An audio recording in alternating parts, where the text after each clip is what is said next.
Once described the Serengeti as the Garden of Eden. It's the most famous wildlife sanctuary in the world, a place of peace and savage tranquility.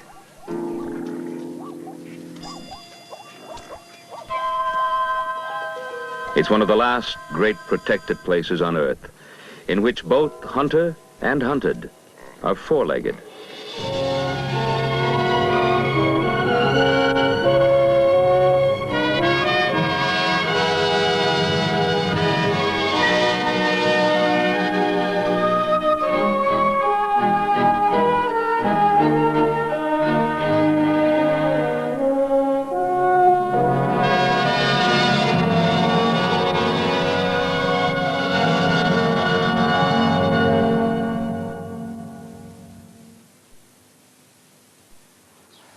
About 100 years ago, there was a death in a Berlin zoo. It went unnoticed, except to a handful of zoologists, and to them, it was a tragedy.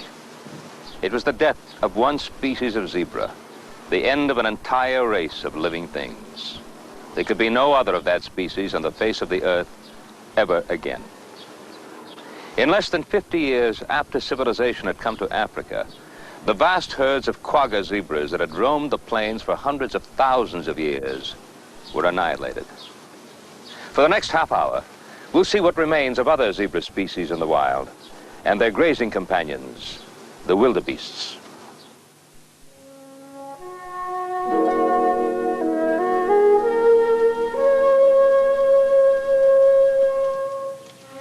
The vast plains of the Serengeti. More than 6,000 square miles of the most fertile grazing lands in the entire world.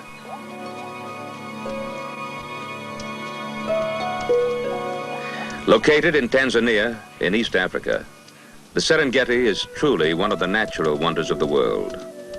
It's not just a park. It's one of the last places in existence where Africa's wild animals can gather as they did before man tamed the continent. More than 500,000 animals roam within the savagely beautiful landscape of this wildlife sanctuary. And it is here that scientists have learned something about the complex relationship between the zebra and the wildebeest. Like the relationship between sun and moon, these two species are connected by the shifting balance of natural forces. They share the same food source. The zebra feeds off the tall, succulent grass, leaving the shorter shoots and stems for the wildebeest. So one's leftovers provide the other's meal.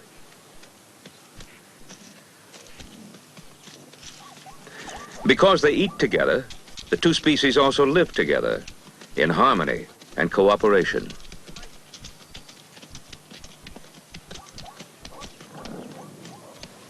The life patterns of the two animals are virtually the same.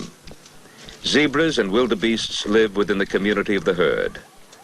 Both are migratory animals, wandering endlessly to find the grazing land that always lies just beyond the horizon.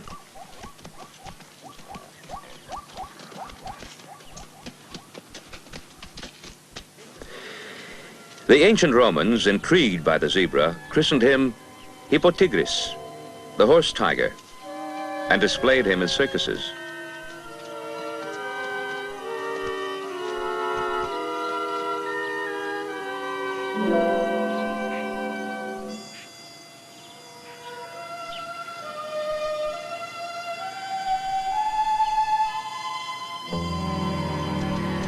Scientists still wonder about the evolutionary reason for the zebra's bold stripes. In a land of green foliage and brown earth, black and white stripes don't provide much in the way of camouflage. There is a theory, though, that the stripes merge with the shimmering heat waves rising from the scorching hot African plain.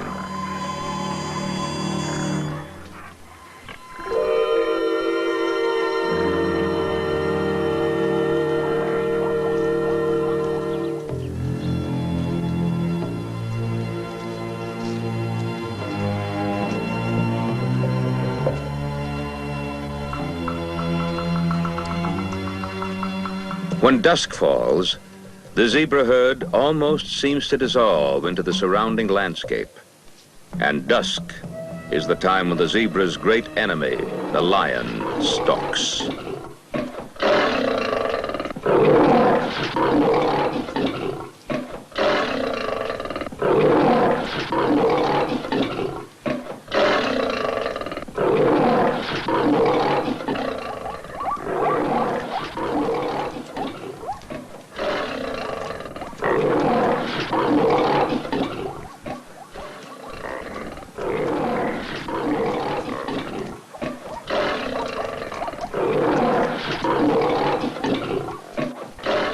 The wildebeest, or gnu, as it's sometimes called, is the most numerous large animal in East Africa.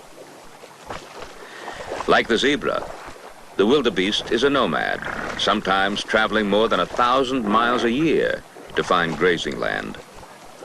Like armies of old, the winding columns of migrating wildebeests are spread across the landscape almost as far as the eye can see. During a migration from one grazing place to another, the hooves of the wildebeest release a powerful odor that can be detected for miles. Scientists believe the scent is to guide other herds, marking a trail they can follow. Some zoologists think that the odor helps them remember certain grazing lands, a sort of fragrant communication that's passed from one generation to another. Whenever the wildebeest gives birth, it's a moment of shaded celebration. After a gestation period of 9 months, birth is quick.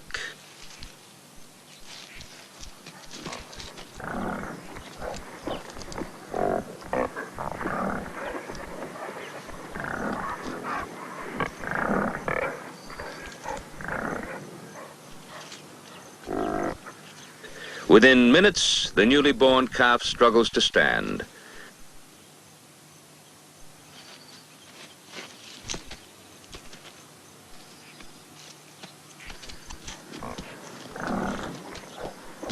It doesn't take long for him to seek his mother's milk.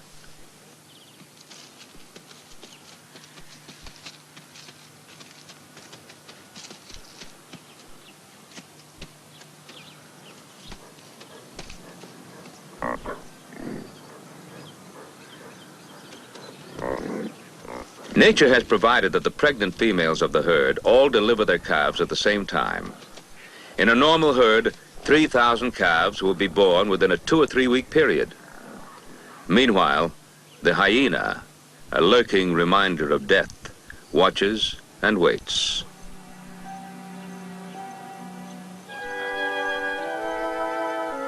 Only 1 calf in 5 will reach maturity. And now, day ending, time comes for the business of killing.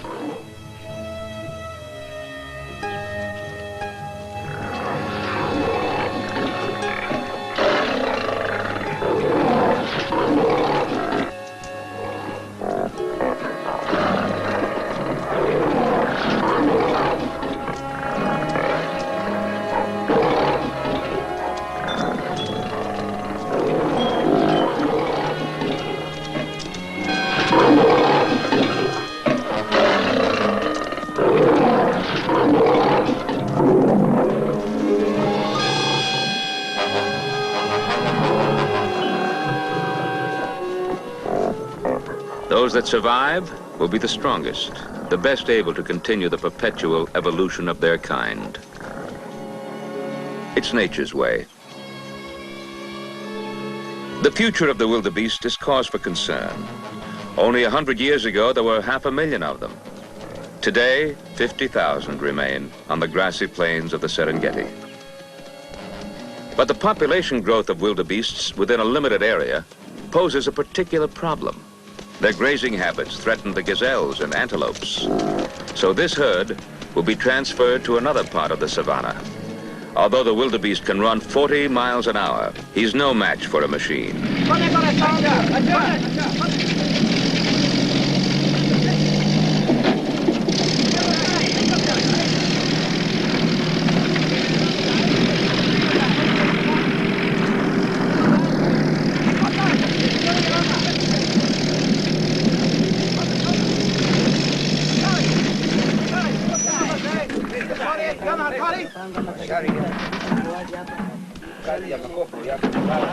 He'll be taken to a temporary stockade where other members of the herd are held, and together they'll be transported to another area and then released.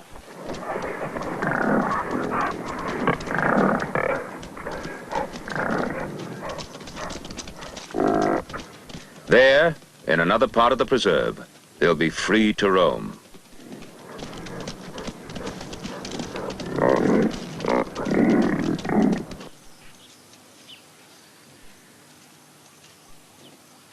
Despite popular belief, no two zebras are exactly alike.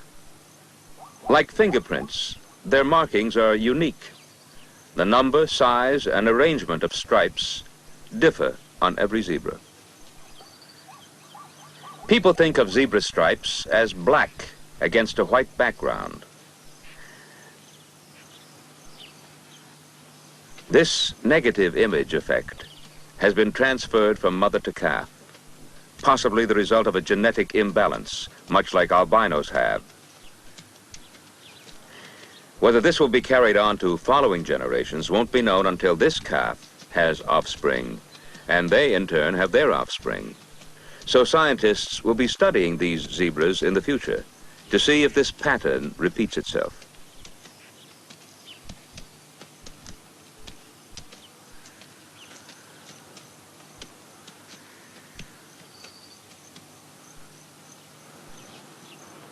The birth of a zebra is miraculous.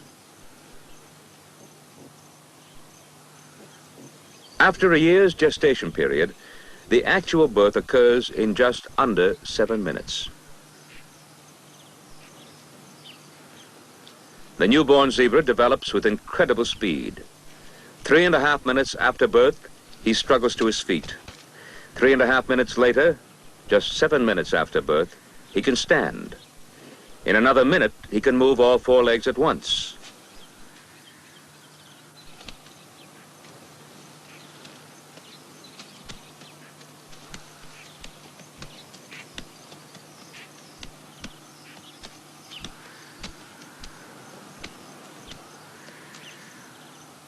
Two minutes later, when he is only 10 minutes old, he suckles his mother.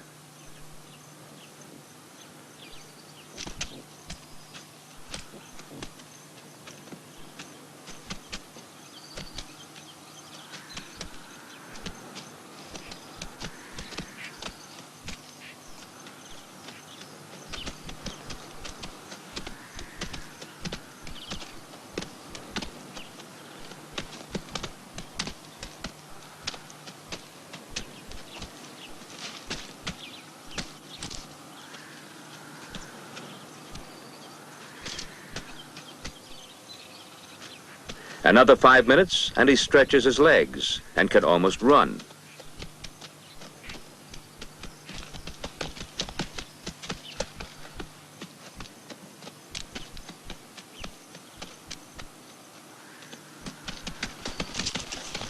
And by the time he is 20 minutes old, he is running, keeping up with his mother and traveling with the herd.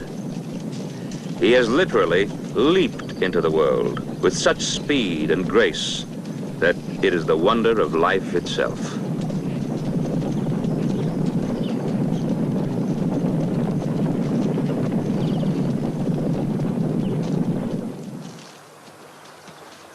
Mother and child enjoy a very close relationship in the months after birth.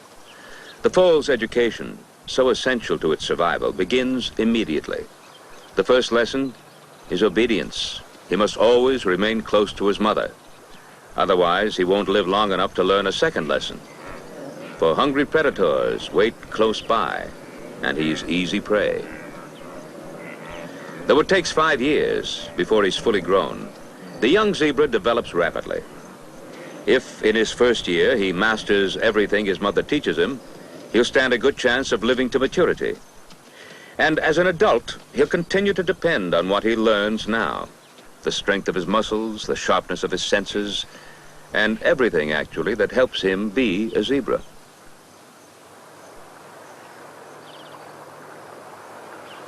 Zebras need water every day.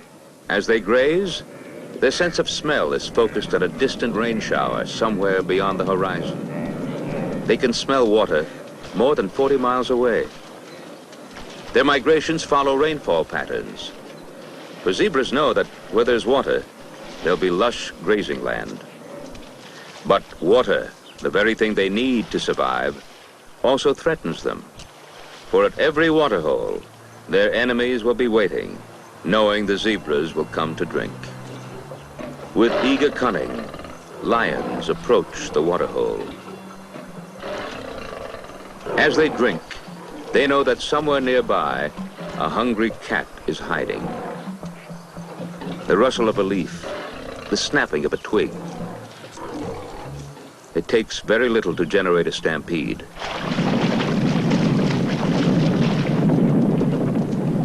Zebras run hard, and they run fast, at speeds of about 25 miles an hour.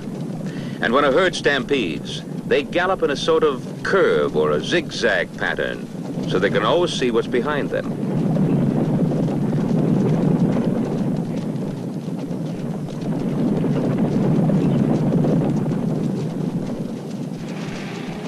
Man, at last, is focusing his energies on saving the animals who share the earth with him.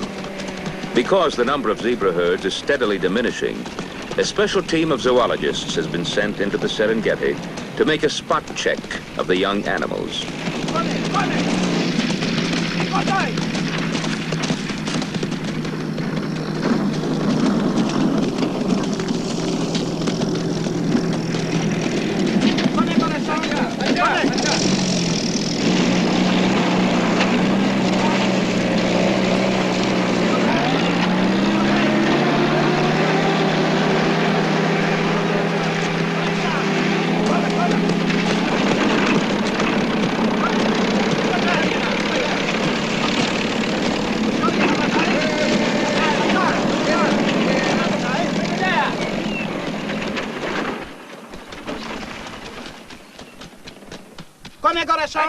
It's not easy to capture a zebra.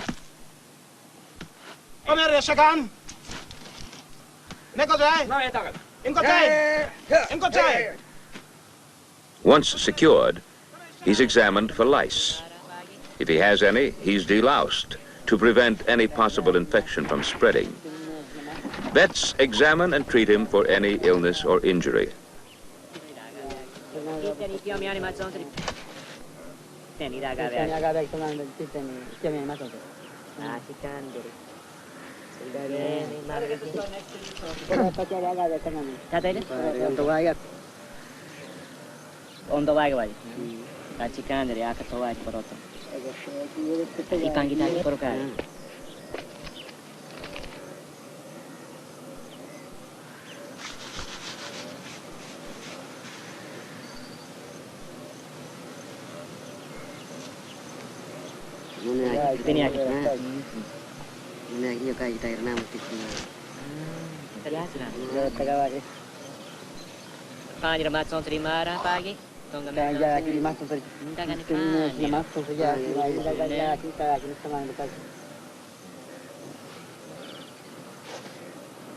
Bug-free and healthy, he's set loose to rejoin his herd.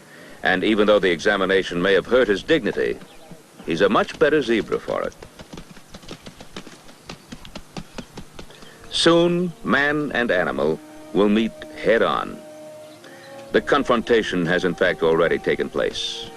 But it's had strange and unpredictable results. Man has tried to overcome the zebra's stubbornness by crossing him with the horse, giving birth to a new animal, the zebroid. It doesn't have the dazzling pajama stripes of its father, and not quite the stature of its mother. But the zebroid has taken on the particular qualities of both its parents in a way that makes it easier to domesticate. The zebroid is extremely sturdy and largely immune to the many diseases that plague its pure-blooded parents. It's also more sure-footed and less temperamental. Zebroids are being used as the new pack animals of Africa. Tourists now ride them to trek up the slopes of Mount Kenya. They've been bred to be tame, and they don't remember, and so they don't miss the freedom their ancestors had. But freedom is a relative thing. Though they are not free to roam, they are free to live. And in some cases, that makes them far better off.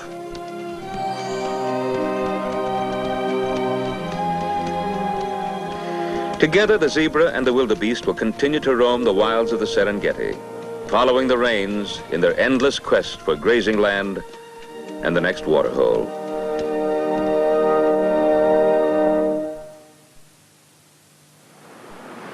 Dolphins snore. Their pulse rate, brain size, and body temperature are nearly identical to man's. They've been known to grumble about arthritis and are susceptible to pneumonia. When dolphins get old, they lose their teeth. Dolphins would be man's closest relatives if they hadn't been forced to return to the sea. Now, if you tease a dolphin, he'll sulk. Confuse him, he develops ulcers. Give him nothing to do, and he's bored. But love him, and he'll be your friend forever. In the next half hour, we'll discover why these creatures, so like ourselves, chose to live in the sea and yet remain our friends.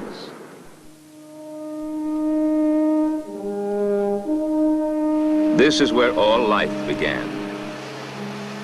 Here, in the sea. Far below its turbulent surface, a glittering rainbow of creatures still call it home. But not all of them are fish. Lobsters live here, and so do manta rays, and sea lions do too. We'd never think of calling them fish. They're mammals, like us. They're warm-blooded and nurse their young, and they don't even stay in water all the time. But there's another kind of mammal that's often mistaken for a fish. It spends its life in water, swims like a champion, and doesn't have fur or hind flippers like sea lions do to convince us it might be some very different sort of creature. But dolphins are no more fish than we are. In fact, their distant ancestors, furry, four-legged creatures, once lived on land. Some 50 to 60 million years ago, they gradually began returning to the sea. Nobody knows exactly why. Perhaps because they preferred to eat fish, or perhaps to avoid being eaten themselves. In any case, they spent more and more time in the water.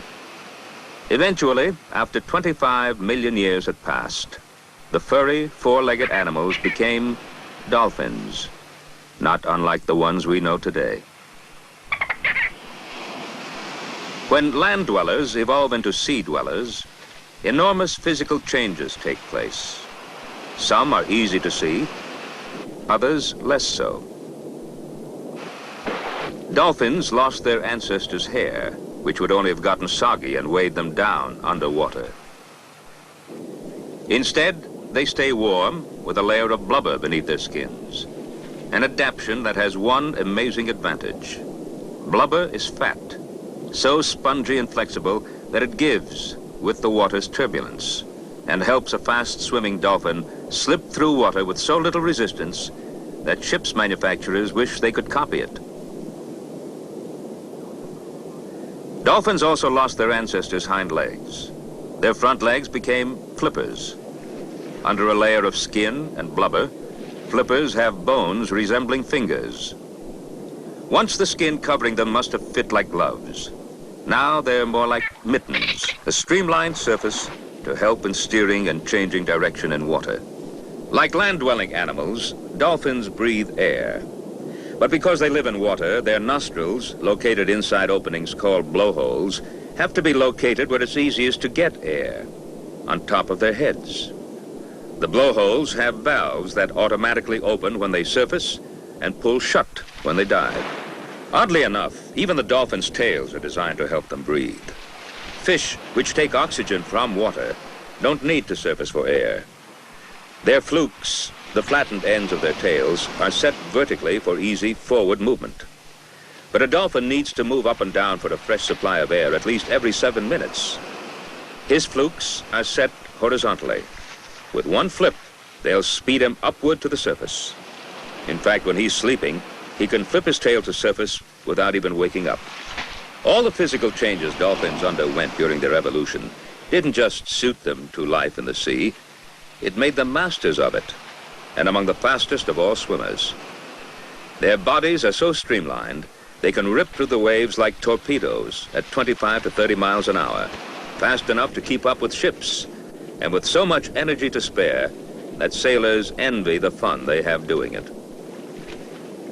To them, the sea is a playground, not just a place to eat and sleep, but an arena for stunts, like riding the bow waves of passing ships,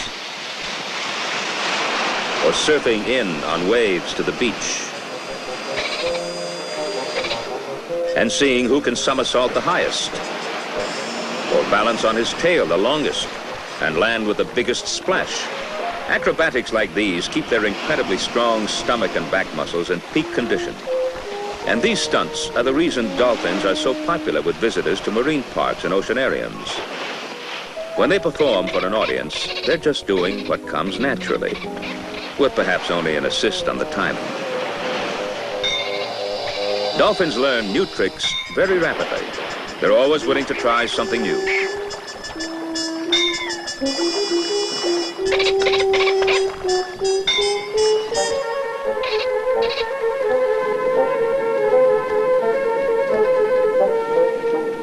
In captivity or in the wild, their curiosity and sense of fun are boundless. They'll recruit a somewhat unwilling turtle for a quick game of tag, or see if a bit of underwater greenery is any good as a toy.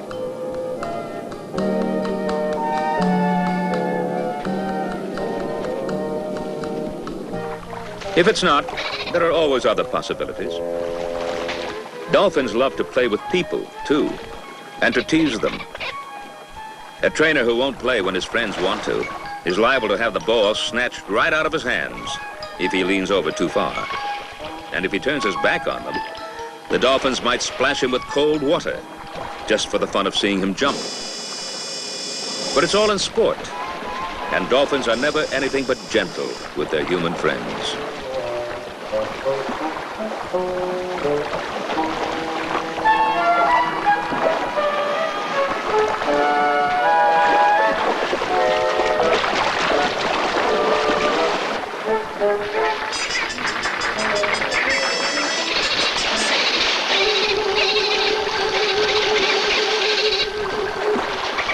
Unlike most other animals, they're also noticeably helpful and affectionate towards each other. They form definite friendships, and if the friends are separated in captivity, there'll be an ecstatic reunion when they get back together again.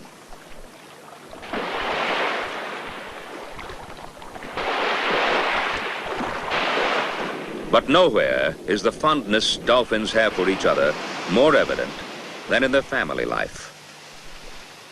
Courtship is an underwater ballet, with the young bull yelping a love song and showing off for the lady of his choice. He'll stroke her with his flippers and pat her head until she returns his affection. After they mate, the expectant mother will have a year to prepare for her baby's arrival. In the final few months of her pregnancy, she'll separate from all but a few female friends, of which she'll choose one to be auntie or guardian to the new baby. Unlike land-dwelling mammals, a baby dolphin is born tail first. If its head should emerge before it were free to surface, it would drown with its very first breath. This way, it's safe. While the mother is in labor, from 20 minutes to an hour, her friends swim around her, whistling in excitement.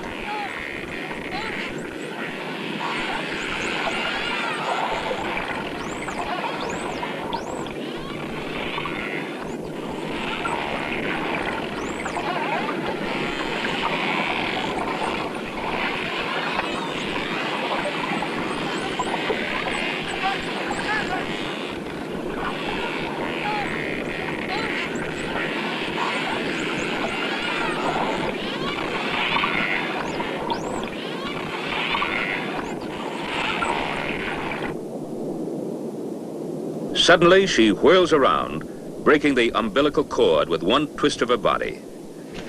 Within seconds, the newborn dolphin instinctively surfaces, his blowhole opening to take in his first breath of air. The adults follow closely to give him a boost if he falters. Already he can see, hear, and swim along beside his mother. His 25-pound, 3-foot-long body is still a little wobbly, and it'll be another 6 weeks or so before his teeth appear. But in every other way, he's well equipped to keep up with his elders. Within an hour of birth, he'll take his first meal, his mother's rich milk. Since he needs air at least every half minute, a long nursing session is impossible. But this seagoing mother has a body designed to solve that problem. She has strong muscles that contract to squirt the milk into her baby's mouth, providing him with a full feeding in just a few seconds. Dolphins make very conscientious mothers. If he strays more than a few feet away from her, she'll swim after him to bring him back. And if she's momentarily busy, his auntie will take over to watch for her.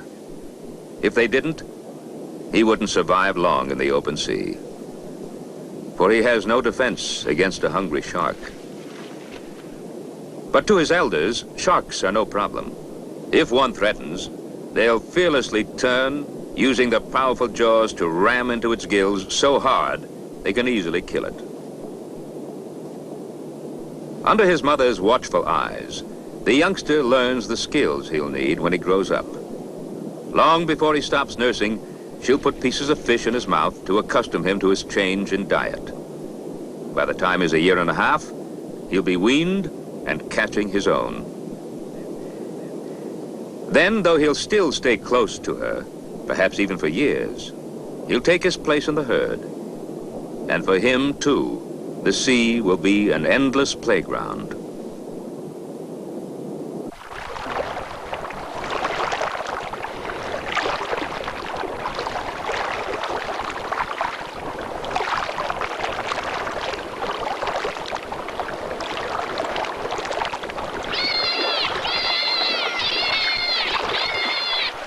Men have always been fascinated by dolphins. The ancient Greeks pictured them on their coins and wrote poems about them, and the god Apollo named the temple of Delphi in their honor. Throughout the ages, seamen have always regarded them as good omens, perhaps because ancient legends tell of drowning men who were saved when dolphins towed them into shore. But sailors have also been responsible for a little confusion about the name of their seagoing friends. They often call dolphins porpoises to distinguish them from a kind of fish called the dolphin fish. Actually, although porpoises are very closely related to dolphins, their names are not interchangeable. These are dolphins. Dolphins aren't just one animal, but a family of over 50 different species. It's partly because dolphins cooperate with each other in situations like feeding that scientists first became interested in studying their intelligence. They're not as easy to test as the animals we usually think of as being smart. Monkeys, for instance, live on land, have hands and feet, and even have facial expressions resembling ours. Many of the tests scientists give them take advantage of their physical similarity to us. But once scientists learned how to test dolphins, they discovered that they not only learn faster than even the brightest chimpanzees, but that their mental capacity is probably greater too. Estimating an animal's intelligence by seeing how large its brain is in relation to its body, they found that dolphins not only have proportionately larger brains than monkeys, but that proportionately, the brains are only slightly smaller than ours. Dolphins learn some of the tricks they perform by mimicry or imitation. But they also seem to be able to reason. In a Florida oceanarium, a trainer had 3 dolphins practice high jumps in unison. Whenever the trio didn't perform perfectly, none of them would be rewarded. When one started lagging behind, the other 2 not only figured out why they weren't rewarded, they also solved the problem. They nipped the slowpoke on his head and somehow communicated to him just what he was doing wrong. After that, all 3 did their jumps perfectly. Dolphins genuinely seem to enjoy many of the tasks we ask them to perform for us. And some of the things they've learned to do have made them very valuable to us when we venture into the oceans. They can bring air to injured divers to sustain them until help comes.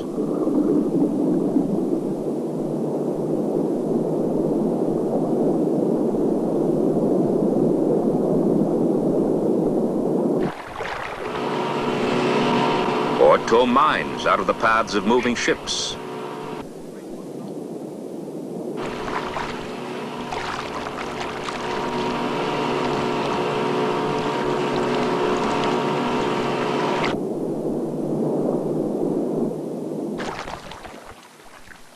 Or bring boatloads of supplies to shipwreck victims.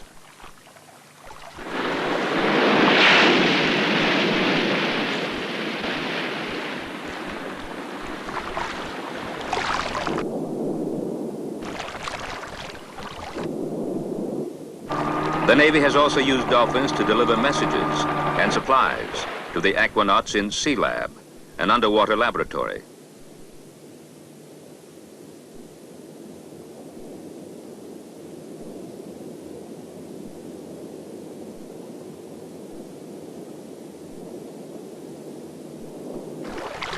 But perhaps the most important service dolphins can perform for us is to reveal the secret of their communication system.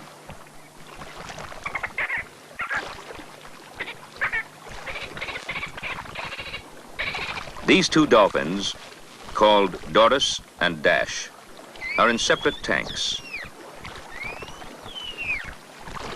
They're talking to each other through microphones. Not with voices, they have no vocal cords. But they do have sound-making devices located inside their blowholes. They produce squeaks and chirps, clicks and whistles that, to each other, convey very precise information. Perhaps someday we'll understand what they're saying. But in the meantime, there's an aspect of dolphin communication that scientists consider more important than understanding the language. And that's their phenomenal ability to use sonar, sound for underwater navigation. Even at rest, a dolphin periodically sends a series of low-frequency clicks out into the surrounding water. When the sound hits an object and bounces back, the dolphin can judge where it's located by how quickly the echo returns. If he's unfamiliar with the object, or if it seems to be moving, a series of increasingly faster or higher frequency clicks will help him define it more precisely. As this experiment will show, a dolphin's sonar system is so effective that he really doesn't need his eyes to tell him where he's going. Harmless rubber suction cups temporarily deprive him of his sight, but not of his ability to sense where objects are. He can picture things with his sonar far better than we can see with our eyes. Using eyesight, we couldn't detect anything as small as a BB shot across a pool or tell whether it was hard or soft. With sonar, a dolphin can. His hearing is so acute that scientists think he can receive and interpret sound frequencies as high as 100,000 cycles per second. That's 5 times faster than the highest frequency we can hear.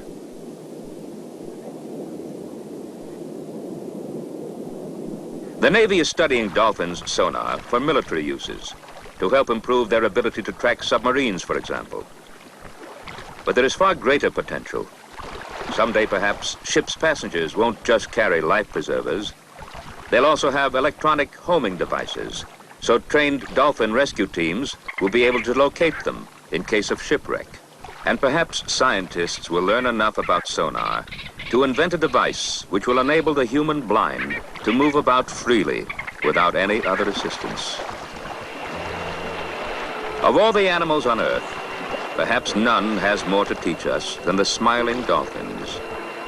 And their most valuable lesson, as one anthropologist put it, might be to teach us what brains are for.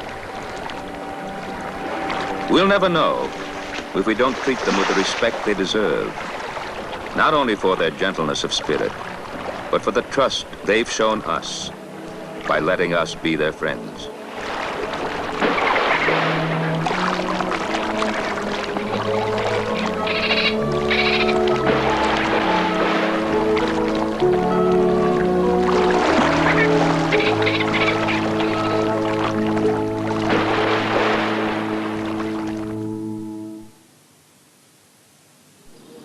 Of all the creatures in the world, there's none more fascinating to watch than a big cat.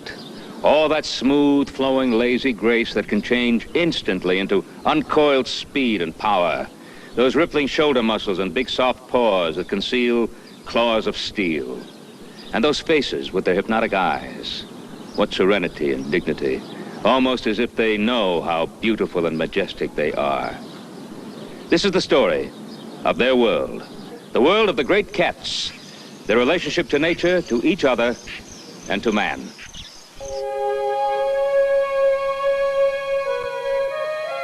For generations beyond counting, this great cat was admired and feared by the Indians of North America. His cunning, strength, and agility made him a legendary member of a pantheon of Indian gods. The French called him Cougar. Spaniards gave him another name, Puma. To the early settlers and frontiersmen, he was a mountain lion, the panther. By any name, he was feared and respected. His domain extended from Alaska to La Tierra del Fuego, the land of fire, the southernmost tip of South America. He roamed free and alone. He hunted only for food and prized the isolation of places where no man had ever walked. The puma's freedom was shattered by successive waves of migration and the pressure of settlement. As his natural prey was destroyed, he was pushed into another way of life, and he found it much easier. Now he need not stalk a deer for 30 or 40 miles. He could pull down a sheep with ridiculous ease.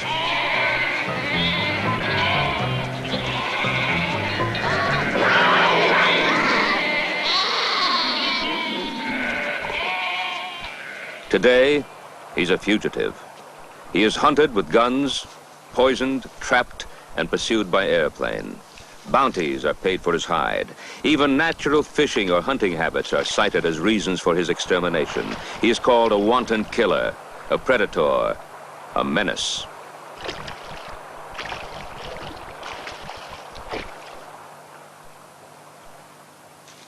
The puma is an endangered species. Relatively few remain to roam the high places. Those that have survived man's anger, man's fear, and man's ignorance try to live as they have always lived, in nature's scheme of ecological balance. Man has driven the puma relentlessly. Today, his domain has shrunk to a tiny fraction of what it once was. He is found in the Everglades Nature Reserve, in the Rio Grande region, and in remote high mountain country. Within these confines, the puma is constantly on the move. He travels alone. If he finds a mate, they'll be together for a few weeks. Then each will go its own solitary way. The places where the puma finds refuge are often hostile and painful. His pads are not suited to snow, but he must continue seeking isolation. This is his only hope for survival. The high ground is a sanctuary for the puma, until man, with his dogs and guns, seeks him out for a day of final reckoning. Until that time, he will hunt rodents, tiny birds, and whatever meager game will come his way. Occasionally, he makes a big kill, a deer or a mountain goat. He buries these carcasses in leaves or snow or earth. He returns to the cache until the meat is consumed. Then he continues his endless search for solitude and freedom once again, driven by hunger and a primordial awareness of his enemy, man.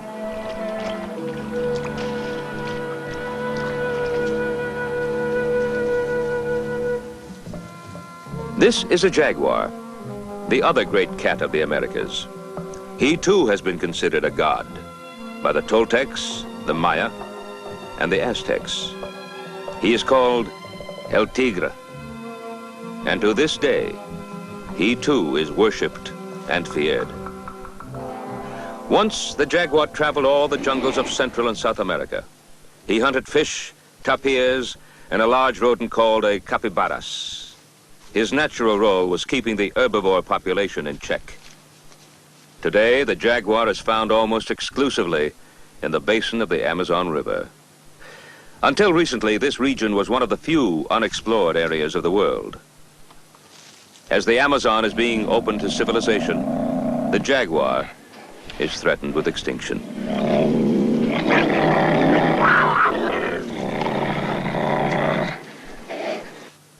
The jaguar's coloring is a perfect example of natural camouflage, but it's also become his death warrant. Jaguar coats bring high prices in fashion centers. Jaguars fish as well as they hunt. They're more comfortable in water than any of the Earth's big cats.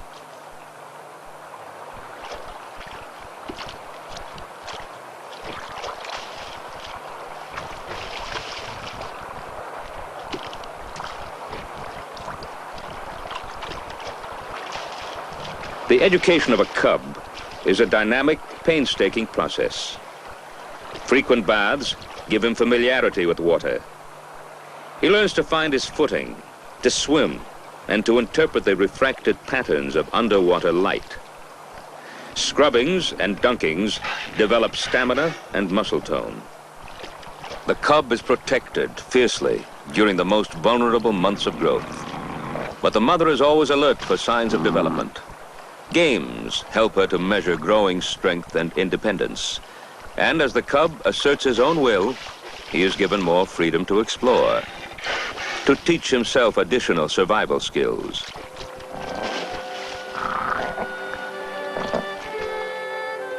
In legends, South American Indians portray El Tigre outwitting or outfighting every natural enemy. And the legends are true, with one fatal exception. El Tigre's newest enemy, civilized man. Tiger, tiger, burning bright in the forests of the night, what immortal hand or eye framed thy fearful symmetry? For thousands of years, the tiger has been a symbol of royalty, of courage, of strength in Eastern and Western cultures alike. In the dawn of prehistory, when the earth was still young, the tiger's size and majesty were already sources of fear, of wonder, of awe. Tigers once ranged from Siberia to the Indonesian islands. Then there were 8 subspecies. The largest were the Siberians, the smallest, the Java tigers. 6 of these are now completely or almost extinct. Of the 2 remaining subspecies, about 2,000 animals are still alive in the wild. This is approximately the same number found in zoos and in circuses.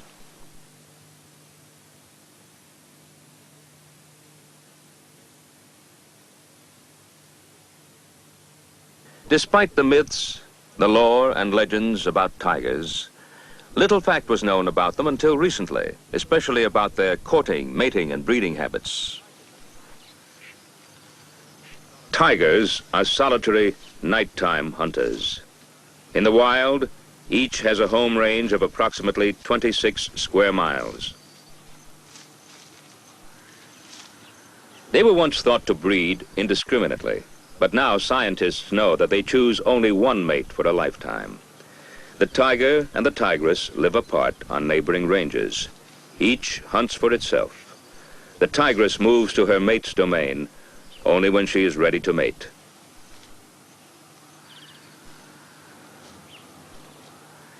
They have a courtship for several days, hunting and living together. Then they separate.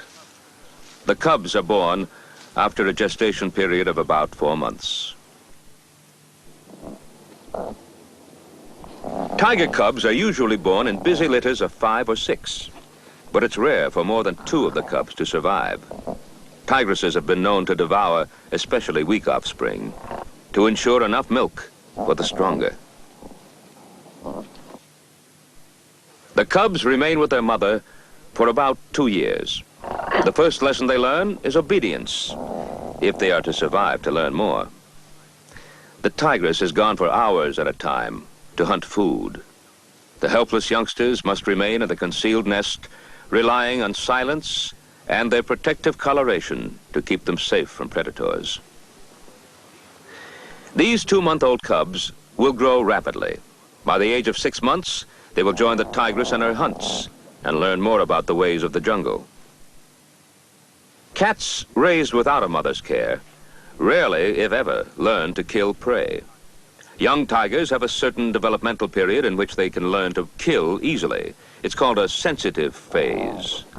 If they're prevented from capturing prey at this time, or never shown how to do so, they'll be unable to hunt for themselves for the rest of their lives. Most zoo tigers are caught when young and raised by humans. In their play, they use many of the behavior patterns employed in hunting. But one essential skill is lacking: the killing bite. With no mother to teach them, the cubs never learn. Another difference between wild and hand-raised tigers is their sociability. These 3 youngsters were raised by Ivan Tors and released in his game park in California. Normally, these tigers would have separated long ago, each to establish its own territory. Here, they remain together as a friendly group. The absence of food pressure has tamed these cats. They've remained in an infantile stage. Their problems of survival are taken care of by man, and they can spend their time playing at whatever hunting games their instincts drive them to invent.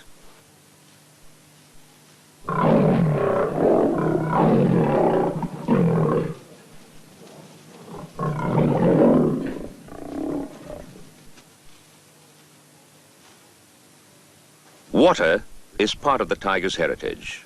Prey animals must gulp down water quickly in fear of being attacked from behind. Tigers have no natural enemies. They can lap all the water they need at their own pace. Like the jaguar, tigers cool off during the midsummer heat by lying in the shallows of jungle rivers. Even hand-raised animals swim easily and show no fear of water.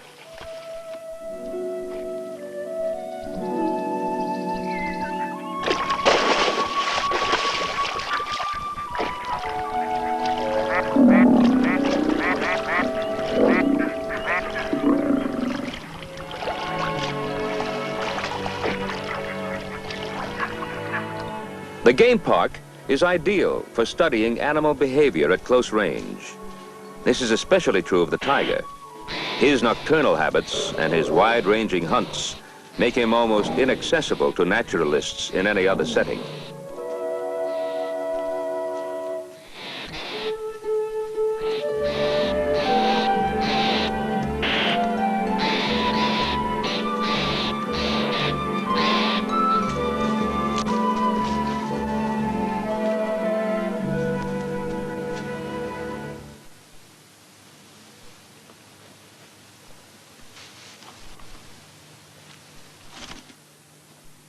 This is one of the rarest tigers alive, a white tiger, found only in the Rewa district of India.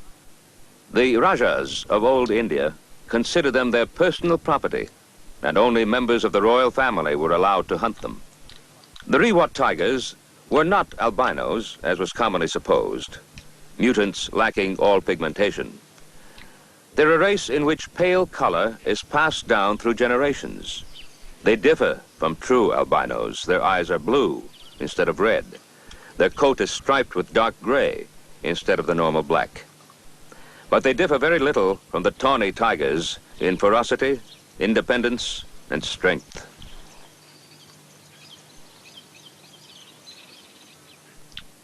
Long ago, tigers and lions overlapped in their distribution range, but the Asian lion has been nearly exterminated.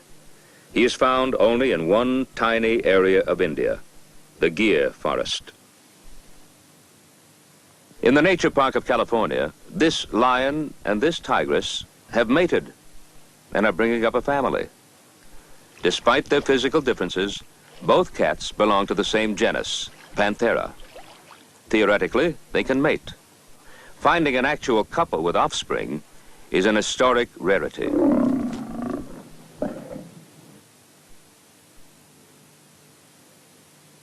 Their son reflects a close relationship between the parents. His coat is sandy brown, like his sire. It also bears the black stripes of his mother. Differences between the two species are also reflected in their cub.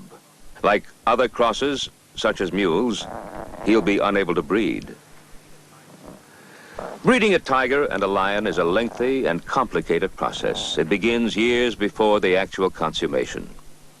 In the nature park, orphan cubs live and grow up together. With no parents to teach them, they never learn how an adult lion or tiger should behave. They consider their playmate one of their own. When they become adult, they behave toward their partner as though it were a member of the same species. And they mate. This mating could never happen in the wild. A stray tiger cub would be killed rather than taken into a lion family. The same is true of tigers. Crosses would not happen because the two species must remain pure. Each genetically must retain habits and color patterns provided by millions of years of evolution. These adaptations ensure the survival of each species in its own habitat. It seems a paradox, but within the confines of the nature farm, tiger cubs are somehow more free than in the wild. Here they have time and the freedom to be young, to explore, to indulge in harmless mischief in a framework of security and comfort. Here, the hunter, the trapper, the poisoner does not exist. Fear seems far away.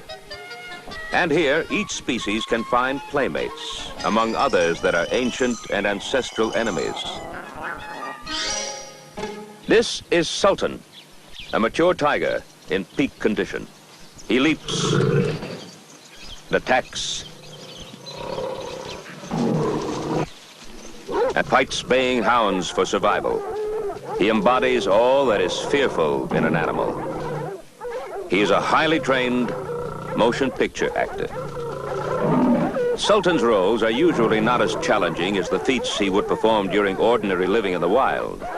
But to moviegoers, he provides a total identification with danger. A tiger on the prowl means action.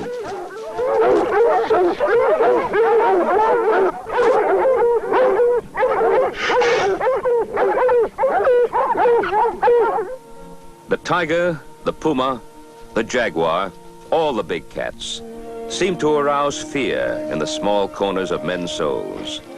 The corners that seem unchanged, unsoftened since first man walked the earth, anxious and alone. Coupled with this fear is another feeling, an uncanny attraction. The big cats once roamed where they chose. They gave allegiance only at their own behest. They were capable of incredibly violent anger and of a velvet-clawed tenderness. The earth was theirs. Now, almost everything has been taken away from them, but they still evoke fear and awe and admiration.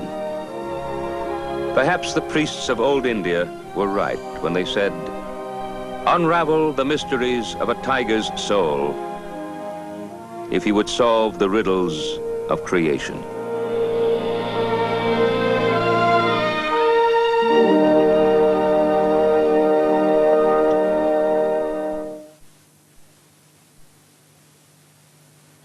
The rhinoceros has been hunted by every big game hunter in the world.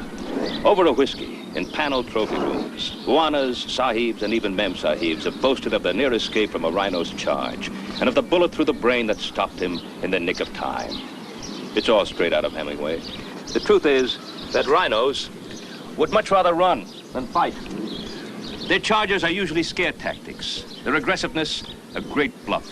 But the trophy is a big one, so the stories must be told. Let's explore the truth about Faru, as the rhino is called in Swahili.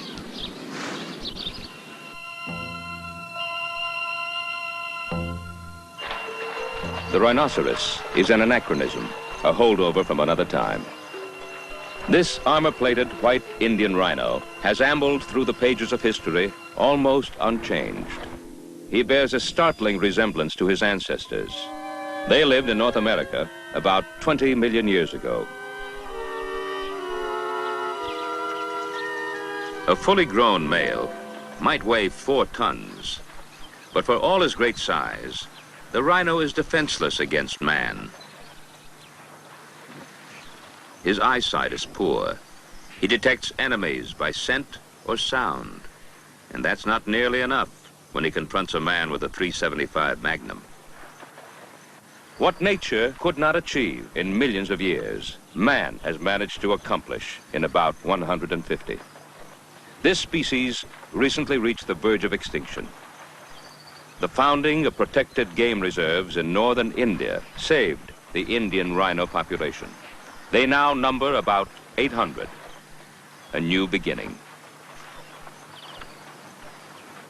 Rebuilding the rhino population is a slow process. Calves are born after a 19-month gestation period. They weigh about 100 pounds, but are very dependent. They remain suckling with their mother for 2 years. An Indian rhino family is a shy, self-contained unit.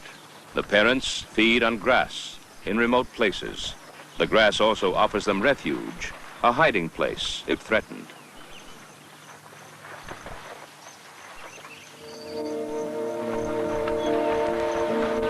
Retiring as she is, the rhino mother will charge an enemy if flight is not possible. The Indian government permits visitors to the reserve, but now only under rigid supervision.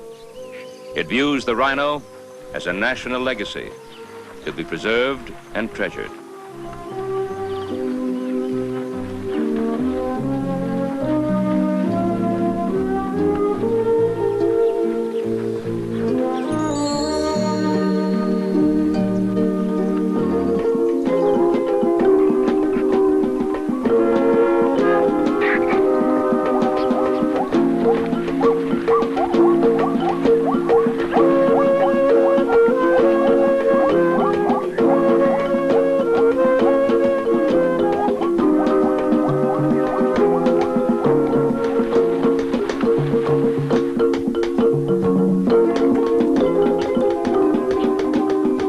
Half a world away, Africa.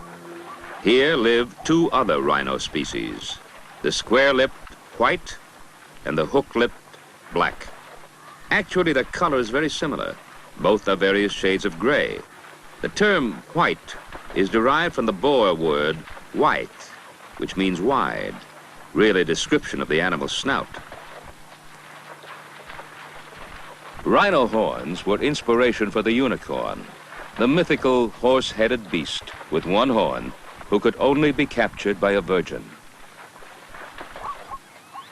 The Chinese also ascribed magic and medicinal powers to the rhino horn.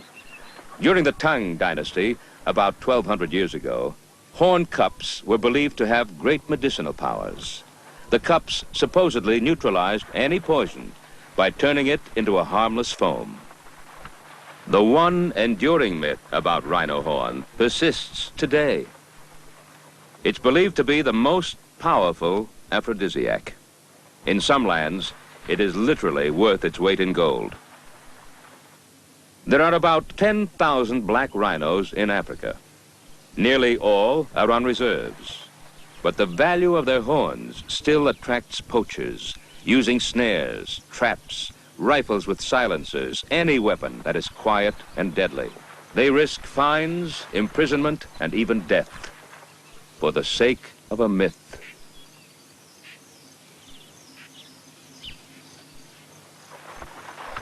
The smaller black rhino feeds and lives in the bush.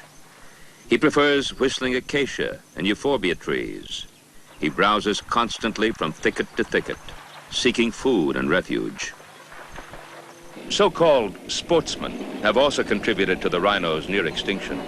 Its mammoth size and fearsome appearance make a handsome trophy. To kill a rhino, the cost of a permit is $1,000. The higher the price tag, the dearer the trophy.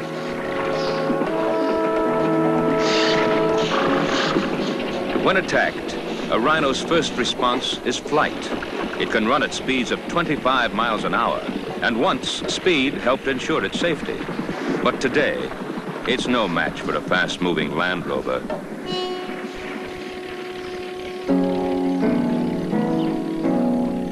A tired rhino is an easy quarry. It cannot see exactly where the enemy is, so it mills around in circles, helplessly sniffing the air. A perfect target.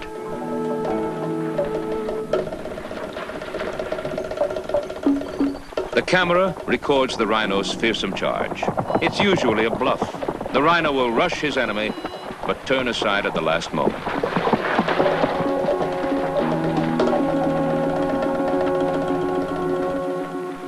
The rare white rhino has made an unprecedented recovery from near extinction.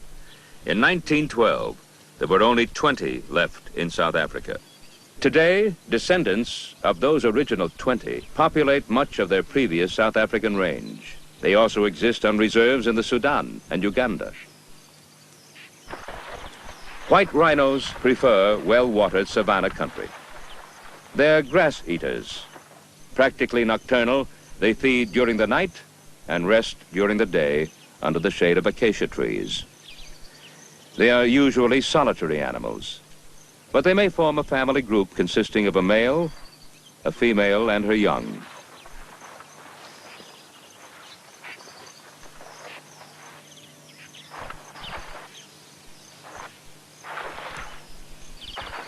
Rhinos hold territories marked by piles of dung in which they often lie after defecating.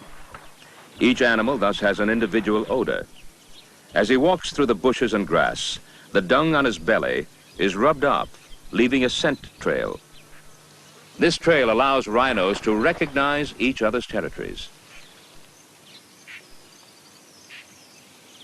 Rhinos have a hide similar to an elephant's. It's a good protection against thorns. Nature always compensates. Because a rhino's eyes are small and he's nearsighted, his ever-moving ears and amazing powers of scent are his principal means of contact with his world.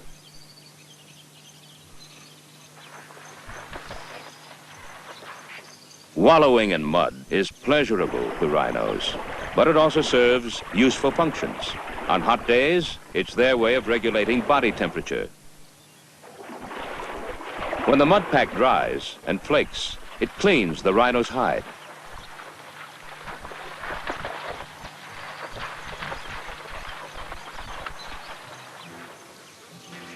During the mating season, female rhinos emit a characteristic odor which attracts the males in the area. They must decide among themselves who will mate with what female.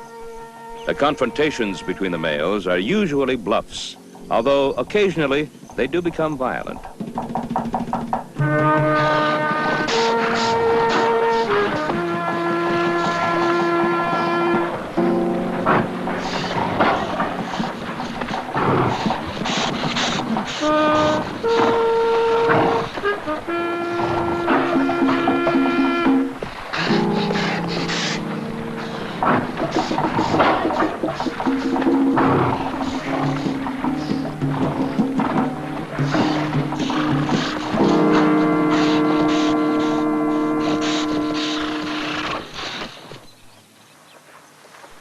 After the rhinos are paired off, a brief courtship begins. Then the actual mating takes place. The mating can last a half hour.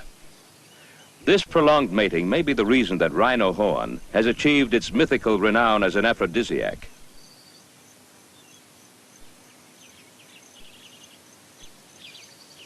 The calf is born 18 months later. It will weigh 100 pounds at birth. By the age of 18 months, it will grow to 1.5 tons. A rhino calf remains close to its mother, who can use her horn to protect them both against lions and hyenas. But an inexperienced mother, if pressed hard by predators, may abandon the baby for her own safety. A female rhino reaches sexual maturity at an early age. She may have a first baby between 3 and 5 years of age. She can come into heat immediately after giving birth, but she cannot conceive until at least 1 year later. Female rhinos usually bear only one offspring every 4 years. Scientists believe that this is a natural means of birth control. The fewer the calves, the higher the survival rate.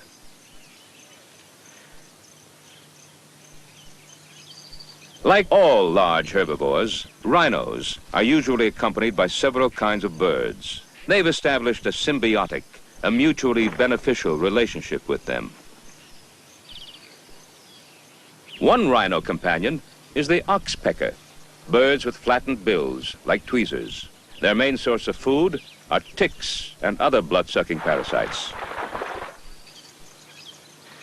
The rhino's most constant companion is the white egret, who finds food among the insects stirred up by the rhino's feet.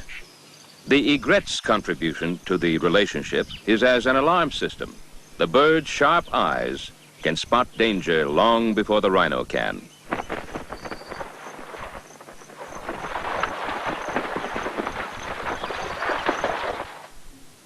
In one African game reserve, the black and white rhinos overlap in their distribution range.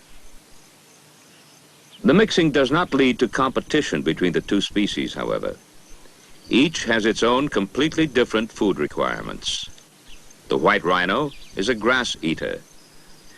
The black rhino feeds on twigs, leaves, and bark. A great deal has been learned from a continuing study of rhino family groups. Because individual rhinos can live 40 years or more, some family associations may endure for decades, with the exception of young males. When the young males reach sexual maturity at 5 years of age, they're driven off by the dominant male. This is a natural means of extending the species range. The expelled males establish their own ranges. Near Africa's Limpopo River, the black rhino, free of enemies, has begun to form herds. They are slowly destroying the vegetation, so an operation is underway for shipment to other reserves.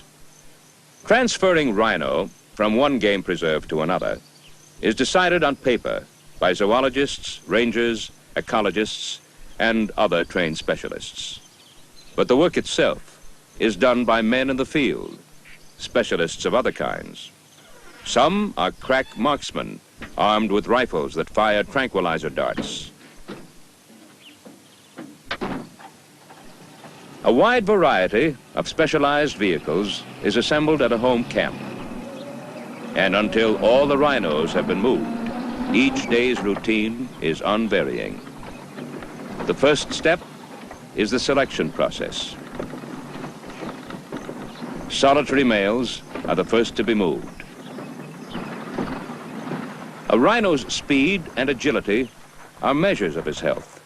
His weight and general conformation supply additional information to the trained rangers. Great care is also taken to define family groups.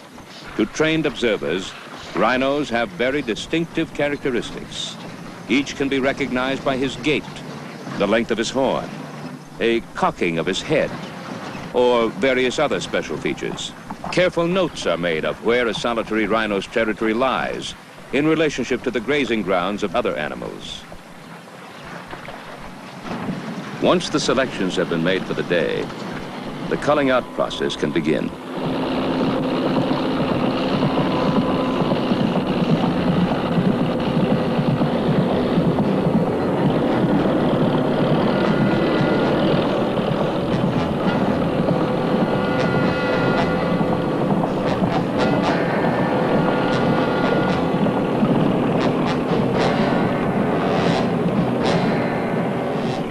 One method used in open country is lassoing, the same skill practiced by Texas cowhands against fast-moving longhorns, only at considerably greater speeds and with more potential danger.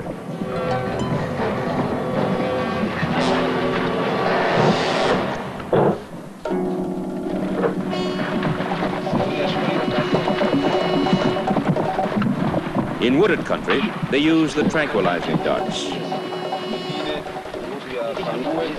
The amount of drug must be calculated precisely. Too much tranquilizer can paralyze or kill the rhino. Insufficient tranquilizer will only make him groggy. In this case, the tranquilizing dart was bent by the rhino's tough hide.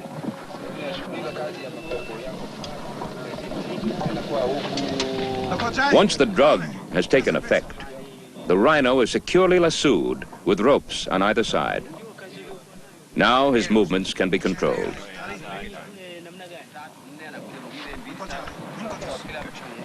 The next step is hobbling the rhino's hind legs so that he can be pushed over on his side.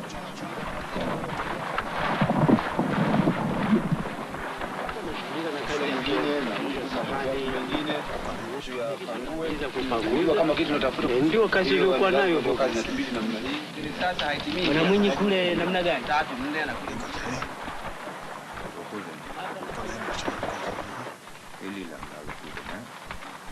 Hapa nakuona anapanga masanduku, kila sanduku liko wazi hapa. The awakening rhino is securely tied. The rhino's pulse is taken. He's wide awake, but still groggy.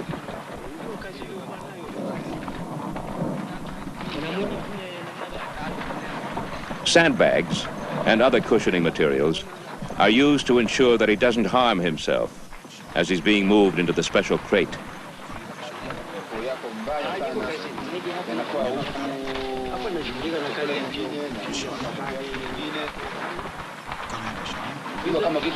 Ndio kazi iliyokuwa nayo. Kuna mwenye kule namna gani? Hapa nakuona anapanga masanduku, kila sanduku liko wazi hapa. Kazi ya makopo yako mbaya sana. Yanakuwa huku.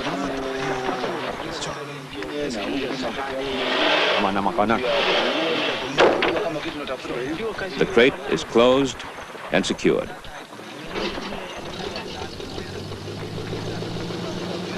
Then a heavy-duty winch moves it foot by foot onto the bed of a lorry.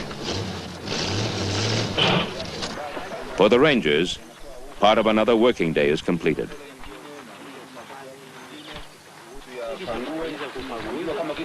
Ndio kazi iliyokuwa nayo. One more carefully packed and cushioned rhino is off to a new preserve and a new life.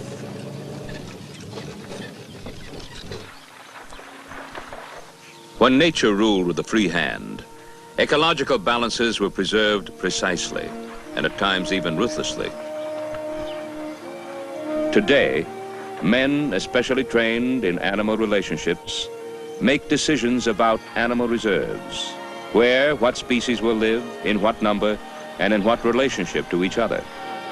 Surprisingly, many of these men who care so well for the animals on the reserves were once hunters in their own right, or guides for other hunters. It's said that a hunter learns to know and love the animal he hunts, as no one else can. So, because of men who care, and because of nations slowly awakening to the fact that these great creatures are as much a national treasure as any museum, work of art, or natural wonder, rhino young will no longer grow up in the great free land that once was theirs. But they will grow to maturity in safety and live to multiply.